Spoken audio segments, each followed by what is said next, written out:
John Force's Castrol GTX Ford Mustang. 10 consecutive championships. 157 career wins. 16 final rounds in 19 races. This is how John Force's Castrol GTX Ford Mustang didn't just dominate NHRA Funny Car.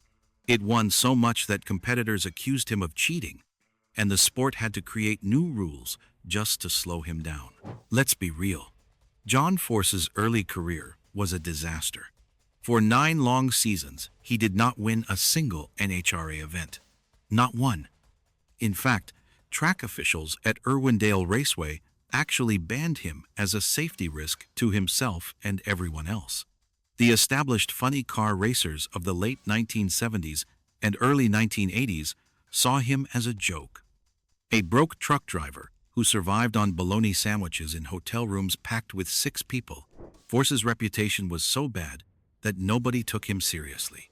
He would show up to races in beaten-up equipment, scramble for parts, and get laughed out of the pits by the professional teams. But underneath that struggling exterior was a man with an obsession that bordered on insanity. He refused to quit, no matter how many times he lost. The turning point came in 1985, when Force hooked up with legendary tuner Austin Coyle. This partnership would become one of the most successful collaborations in motorsports history. But that success did not come overnight. It took 2 years before they won their first NHRA event at Montreal in June 1987. Force was 38 years old, an age when most racers are thinking about retirement, when he finally tasted victory for the first time. That first win at Montreal was not just a victory. It was the beginning of a reign of terror that would last over a decade. Between 1987 and 1996, Force won 67 of 203 NHRA national events.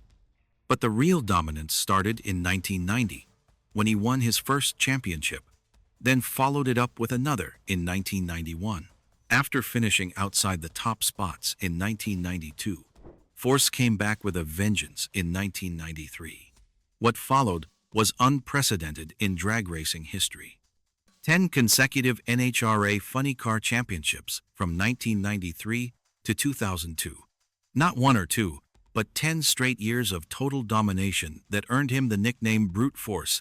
The 1996 season was particularly insane.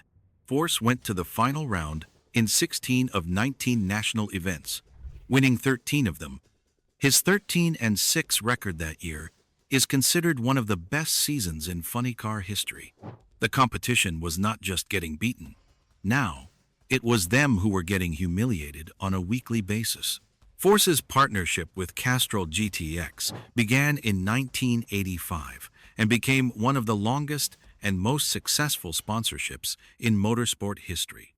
The bright green and red Castrol livery became synonymous with winning, and the Ford Mustang body that Force adopted in 1997 became the most feared machine on the NHRA circuit.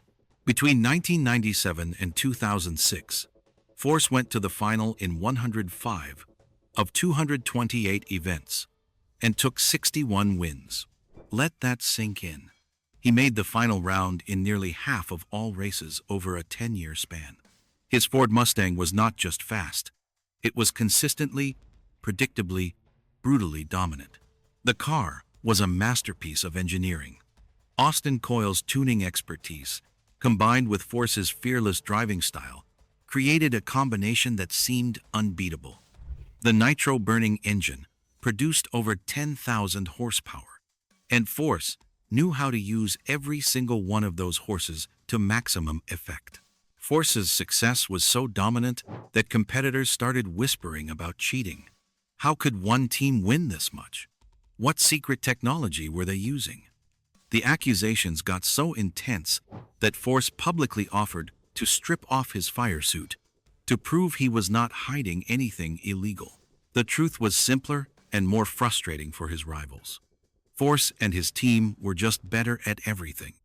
Better tuning, better driving, better preparation, and an obsessive attention to detail that left nothing to chance. While other teams were making excuses, John Force Racing was busy making history. The accusations reached their peak during the late 1990s, when Force won 6 consecutive championships, from 1997 to 2002. Competitors demanded tech inspections, scrutinized every component, and looked for any advantage that might explain his dominance. They found nothing because there was nothing to find. Force was simply operating at a level nobody else could match. The numbers from Force's peak years are absolutely staggering. First driver to win 100 NHRA events. First to reach 1,000 elimination round wins. First to run under 5 seconds in a funny car, with a 4.996 in 1993. Every major milestone in funny car history has Force's fingerprints on it. But the most impressive achievement? In 2010, at age 61, Force won his 15th championship after a winless 2009 season that had everyone writing him off as finished. He overcame the largest final day point deficit in NHRA history to snatch the title, proving that reports of his demise were greatly exaggerated. The Castrol GTX Mustang was not just winning races, it was redefining what success looked like in drag racing. Force's teams brought professionalism, corporate sponsorships, and mainstream attention to a sport that had been a weekend hobby for gearheads. Force did not just dominate as a driver, he built an empire.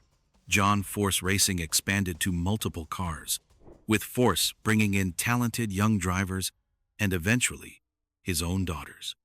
The team became known as the first family of drag racing, with Ashley, Brittany, and Courtney all competing professionally. The multi-car operation gave Force an advantage that competitors hated. His teams could share data, test different setups, and essentially quadruple their development resources. When one Force car was not winning, another one was. The domination became inescapable. By the time Force switched from Ford to Chevrolet in 2015, his legacy was already cemented. The Castrol GTX Ford Mustang era, from 1997 to 2014, represented the absolute peak of funny car dominance, a period when one team and one driver simply refused to lose. Force's dominance became so overwhelming that NHRA had to evolve the sport around him. The countdown to the championship playoff system introduced in 2007 was partially designed to prevent any one driver from running away with the championship early in the season. New safety regulations, point penalties for crossing the center line, and technical restrictions all emerged during Force's peak years. Some competitors even called them the John Force rules. Regulations created specifically to slow down the juggernaut that was destroying the competition week after week. But even with the rules stacked against him, Force kept winning. When they changed the point system, he adapted. When they introduced new technical restrictions, he found advantages within the new framework. The man simply refused to be stopped. Today, at 76 years old, and still recovering from a traumatic brain injury suffered in a 2024 crash, John Force remains an active competitor. His 157 career wins stand as a record that may never be broken. His 16 championships represent a level of excellence that defies belief. The Castrol GTX Ford Mustang era proved that sometimes one driver and one team really can be that much better than everyone else. Force did not just win races. He changed how drag racing teams operated, how sponsors invested in the sport, and what level of professionalism was expected. The car that pissed off the entire NHRA by winning too much became the template for success in modern drag racing. And somewhere, John Force is probably still mumbling about his next race, still hunting for that next win, still refusing to accept that he is supposed to slow down. What other dominant race cars made competitors furious? Let us know in the comments, and check out our other videos about the machines that rewrote motorsport history.